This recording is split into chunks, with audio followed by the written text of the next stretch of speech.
You might have heard of the recovery mode on Android. It lets you do a number of things that are not available when you just turn your phone on and are navigating around the phone's settings.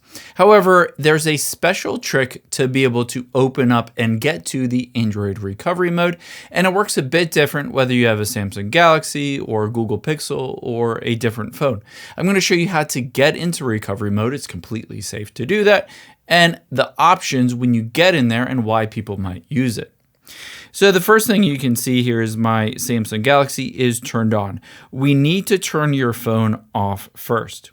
So to do that, I'm going to swipe down from the top and then swipe down again and tap on the power button at the top right.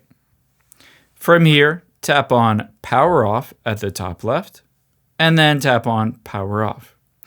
Now, this is where it'll be different depending on whether you have a Samsung Galaxy or Google Pixel or a different Android phone.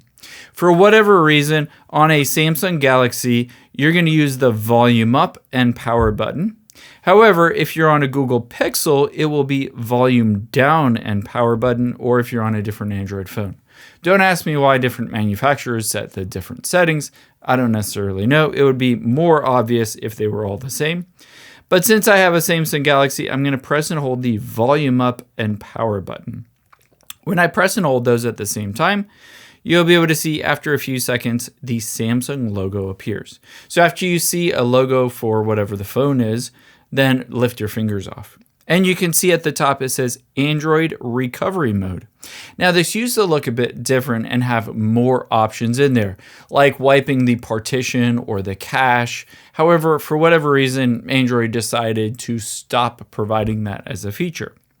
However, now on here, you have three options. One is reboot the system now. This is helpful if your phone is buggy or glitchy, or there's some issues with it to basically not allow it to turn on, or if your phone's screen is black and you can't get it to work. You can tap on reboot system now and select it by pressing the power button. Or if you press the volume down, you can get to wipe data/factory reset. Essentially, this allows you to completely erase and wipe the entire data on your Android phone, and it will just bring it back to as if you just bought it from the store. And then the last option here is if you use the volume down is power off. And this again will just turn your phone off as if you normally turned it off. A lot of people use the reboot system now. Let me go up and press the power button here just to do a reboot, and this will do a force restart on that Android phone, a lot of times fixing issues and bugs in it, especially if your phone is frozen or, as I said, it has that black screen and you can't get it off of that. You can see now it just starts to restart your phone as if it was just turned off and then restarted normally. I hope this helps. If you enjoyed this video, check out the video over to my right. I think you'll really like that one too. And thanks for watching.